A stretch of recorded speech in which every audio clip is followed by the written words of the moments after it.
जाऊया. पाऊण तास झाला.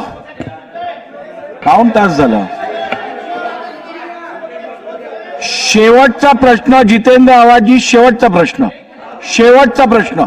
अध्यक्ष महोदय, हा खरंच गंभीर विषय होता.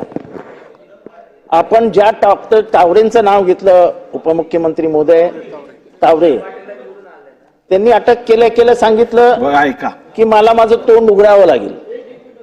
मला वाटतं त्यांचं तोंड उघडण्यासाठी आपण नार्को टेस्ट करावी आणि त्याला आपण मान्यता द्यावी.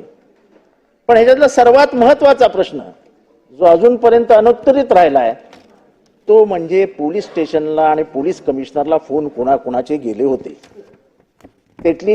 त्याच्यामध्ये कुठली राजकीय, आपण देवेंद्र भाऊ स्पष्ट बोलणारे, स्वच्छ सांगणारे, सत्य सांगणारे गृहमंत्री म्हणून ओळखले जातात महाराष्ट्रात. त्यामुळे हे सगळं बोलत असताना आपल्याकडनं महाराष्ट्राला सत्याची अपेक्षा आहे की क्रिमिनलायझेशन ऑफ पॉलिटिक्स हा बीजेपीचा नेहमी आवडता सब्जेक्ट राहिलेला आहे की राजकारणाचं गुन्हेगारीकरण व्हायला नको. असं असताना ह्या पोलीस स्टेशनला किंवा कमिशनरला कुठल्या मंत्र्याचे आणि कुठल्या आमदारांनी टावरेवरती तसेच पोलीस स्टेशनवरती दबाव आणले होते.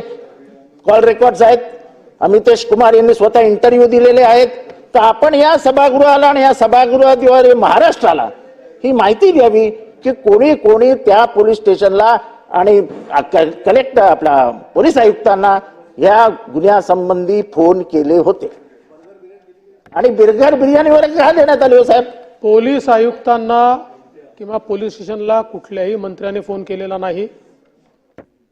हे निश्चित आहे की जेव्हा ही घटना घडली, स्थानिक आमदार हे पोलीस स्टेशनला गेले होते. त्यांनी स्वतः ते आपल्या इंटरव्ह्यूमध्ये सांगितलेलं आहे. त्यांनी हे सांगितलंय की मी त्या कंपनीतच काम करायचो, त्यांच्या वडिलांनी मला सांगितलं, मी गेलो त्या ठिकाणी सीसीटीव्हीचा रेकॉर्ड आहे.